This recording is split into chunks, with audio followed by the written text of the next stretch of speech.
Ika-20 kabanata. Madilim-dilim pa ng araw ng linggo, pumunta si Maria Magdalena sa libingan. Naratnan niyang naalis na ang batong panakip sa pinto ng libingan. Dahil dito, patakbo siyang pumunta kay Simon Pedro at sa alagad na mahal ni Jesus. At sinabi sa kanila, "May kumuha sa Panginoon mula sa libingan at hindi namin alam kung saan siya dinala." Sina Pedro at ang nasabing alagad ay patakbong nagpunta sa libingan. Ngunit si Pedro ay naunahan noong isa. Yumuko ito at sumilip sa loob ng libingan ngunit hindi siya pumasok. Nakita niyang nakalagay doon ang mga telang lino. Nang dumating si Simon Pedro, tuloy-tuloy itong pumasok sa libingan at nakita nito ang mga telang lino at ang paniyong ibinalot sa ulo ni Jesus. Ang paniyo ay hindi kasama ng mga telang lino, kundi hiwalay na nakatiklop sa isang tabi. Pumasok din ang alagad na naunang dumating at nakita niya ito, at siya'y naniwala. Hindi pa nila nauunawaan noon na ayon sa kasulatan, si Jesus ay kailangang muling mabuhay. At umuwi ang mga alagad. Si Maria ay nakatayong umiiyak sa labas ng libingan. Nang yumuko siya at sumilip sa loob, may nakita siyang 2 anghel na nakadamit ng puti at nakaupo sa pinaglagyan ng bangkay ni Jesus. Ang isa ay sa gawing ulunan at ang isa namay sa paanan. Tinanong nila si Maria, "Babae, bakit ka umiyak?" Sumagot siya, "May kumuha po sa aking Panginoon at hindi ko alam kung saan siya dinala." Pagkasabi nito'y napalingon siya at nakita niya si Jesus na nakatayo roon, ngunit hindi niya nakilalang si Jesus iyon. Tinanong siya ni Jesus, "Babae, bakit ka umiyak? Sino hinahanap mo?" Akala ni Maria ang kausap niya ay ang hardinero, kaya't sinabi niya, "Ginoo, kung kayo po ang kumuha sa kanya, pakituro nga po ninyo sa akin kung saan ninyo siya dinala at kukunin ko." "Maria?" sabi ni Jesus. Humarap siya at kaniyang sinabi sa wikang Hebreo, "Rabboni!" na ang ibig sabihin, guro. "Huwag mo kong hawakan, sapagkat hindi pa ako nakakapunta sa Ama," sabi ni Jesus. "Sa halip, pumunta ka sa aking mga kapatid at sabihin mo sa kanila, naaakyat ako sa aking Ama at inyong Ama, sa aking Diyos at inyong Diyos." Kaya't si Maria Magdalena ay pumunta sa mga alagad at sinabi sa kanila, "Nakita ko ang Panginoon!" At sinabi rin niya sa kanila ang bilin ni Jesus. Kinagabihan ng araw ng linggo, ang mga alagad ay nagkakatipon. Nakasara ang mga pinto ng bahay na kanilang pinagtitipunan dahil sa takot nila sa mga Hudyo. Dumating si Jesus at tumayo sa gitna nila. "Sumainyo ang kapayapaan," sabi niya. Pagkasabi nito, ipinakita niya ang kaniyang mga kamay at ang kaniyang tagiliran.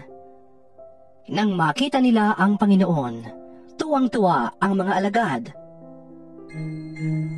Sinabi na naman ni Jesus, "Sumainyo ang kapayapaan. Kung paanong isinugo ako ng Ama, isinusugo ko rin kayo." Pagkatapos, sila'y hiningahan niya at sinabi, "Tanggapin ninyo ang Espiritu Santo. Ang patatawarin ninyo sa kanilang mga kasalanan ay pinatawad na nga, subalit ang hindi ninyo patatawarin ay hindi nga pinatawad." Ngunit si Tomas, na tinatawag na kambal at isa sa 12, ay wala roon nang dumating si Jesus. Kaya't sinabi sa kaniya ng ibang mga alagad, "Nakita namin ang Panginoon!" Sumagot si Tomas, "Hindi ako maniniwala hanggat hindi ko nakikita at nahahawakan ang bakas ng mga pako sa kanyang mga kamay at hanggat hindi ko naisusuot ang aking daliri sa mga sugat na yon at sa kanyang tagiliran." Makalipas ang 1 linggo, muling nagkatipon sa loob ng bahay ang mga alagad at kasama nila si Tomas. Nakasara ang mga pinto. Ngunit nakapasok si Jesus at tumayo sa gitna nila. Sinabi niya, Sumainyo ang kapayapaan. saka sinabi kay Tomas, Tingnan mo ang aking mga kamay. Ilagay mo ang iyong kamay sa aking tagiliran. At huwag kang mag-alinlangan. Sa halip ay maniwala ka. Sumagot si Tomas, Panginoon ko at Diyos ko. Sinabi sa kanya ni Jesus, Naniniwala ka na ba dahil nakita mo ko? Mapalad ang mga naniniwala kahit hindi nila ako nakita. marami pang himalang ginawa si Jesus na nasaksihan ng mga alagad, ngunit hindi nasusulat sa aklat na ito. Ang mga nakasulat dito ay isinulat upang kayo'y sumampalataya na si Jesus ang Mesyas, ang anak ng Diyos, at sa gayon, magkaroon kayo ng buhay sa pamamagitan niya. 21 Kabanata. Pagkatapos nito, muling nagpakita si Jesus sa mga alagad sa tabi ng lawa ng Tiberias. Ganito ang nangyari. Magkakasama sina Simon Pedro, Tomas na tinatawag na Kambal, Natanael na taga-Kana sa Galilea, ang mga anak ni Zebedeo, at 2 pang alagad. Sinabi sa kanila ni Simon Pedro, Mangingisda ako. Sasama kami. Sabi nila. Umalis nga sila at sumakay sa isang bangka. Magdamag silang ng isda, subalit wala silang nahuli. Nang mag-uumaga na ay tumayo si Jesus sa pampang, ngunit hindi siya nakilala ng mga alagad. Sinabi niya, Mga anak, meron ba kayong huli? Wala po! tugon nila. Ihulog ninyo ang lambat sa gawing kanan ng bangka at makakahuli kayo. Sabi ni Jesus. Inihulog nga nila ang lambat at nang hilahin nila ito ay hindi nila makaya sa dami ng huli. Sinabi kay Pedro ng alagad na minamahal ni Jesus, Ang Panginoon yun! Nang marinig ito ni Simon Pedro, siya'y nagsuot ng damit sapagkat nakahubad siya noon at tumalon sa tubig. Dumaong sa pampang ang kasama niyang mga alagad, sakay ng bangka at hila-hila ang lambat na puno ng isda. Hindi sila gaanong kalayuan sa pampang, mga 90 metro lamang. Pagkaahon nila sa pampang, nakakita sila roon ng isdang iniihaw sa baga at ilang tinapay. Magdala kayo rito ng ilang isdang nahuli ninyo. Sabi ni Jesus.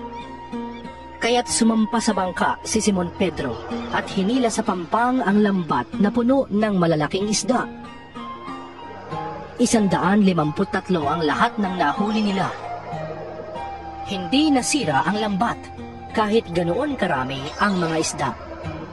Hali kayo at mag-agahan tayo. Sabi ni Jesus. Isa man sa mga alagad ay hindi nanahas magtanong sa kanya kung sino siya, sapagkat alam nila na siya ang Panginoon. Lumapit si Jesus. Kinuha ang tinapay at ibinigay sa kanila. Ganoon din ang kaniyang ginawa sa isda. Ito ang ikatlong pagpapakita ni Jesus sa mga alagad pagkatapos na siya'y muling mabuhay. Pagkakain nila, tinanong ni Jesus si Simon Pedro, Simon, anak ni Juan, mahal mo ba ako nang higit kaysa sa mga ito? Opo, Panginoon. Alam ninyong mahal ko kayo. Tugon niya. Sinabi sa kanya ni Jesus, Pakainin mo ang aking mga maliliit na tupa. Muli siyang tinanong ni Jesus, Simon, anak ni Juan, mahal mo ba ako? Sumagot si Pedro, Opo, Panginoon.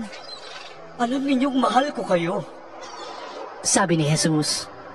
Alagaan mo ang aking mga tupa. Pangatlong ulit na tinanong siya ni Jesus, Simon, anak ni Juan, mahal mo ba ako? Nalungkot si Pedro. sapagkat 3 beses siyang tinanong ng, "Mahal mo ba ako?" At sumagot siya, Panginoon, alam po ninyo ang lahat ng bagay. Alam ninyong mahal ko kayo. Sinabi sa kanya ni Jesus, Pakainin mo ang aking mga tupa. Tandaan mo, noong bata ka pa, ikaw ang nagbibihis sa iyong sarili at pumupunta ka kung saan mo gusto. Ngunit pagtanda mo, iuunat mo ang iyong mga kamay at iba ang magbibihis sa iyo at dadaling ka sa lugar na di mo gusto. Sinabi niya ito upang ipahiwatig kung paanong mamamatay si Pedro at kung paano niyang pararangalan ang Diyos. Pagkatapos, sinabi sa kanya ni Jesus, Sumunod ka sa akin. Lumingon si Pedro at nakita niyang kasunod niya ang alagad na minamahal ni Jesus, iyong humilig sa dibdib ni Jesus nang sila'y naghahapunan at nagtanong, Panginoon, sino po ang magkakanulo sa inyo? Nang makita siya ni Pedro, ay tinanong nito si Jesus. Panginoon, paano po naman ang taong ito? Sumagot si Jesus, Kung ibig kong mabuhay siya hanggang sa pagbabalik ko, ano sa'yo? Sumunod ka sa akin. Kumalat sa mga mananampalataya ang balitang hindi mamamatay ang alagad na ito. Ngunit hindi naman sinabi ni Jesus na hindi siya mamamatay, kundi, kung ibig kong mabuhay siya hanggang sa pagbabalik ko, ano sa iyo? Ito nga ang alagad na nagpapatotoo tungkol sa mga bagay na ito. Siya rin ang sumulat ng mga ito at alam naming totoo ang kaniyang pahayag. At marami pang ginawa si Jesus na kung isusulat na lahat, inaakala kong hindi magkakasya kahit sa buong daigdig ang mga aklat na maisusulat.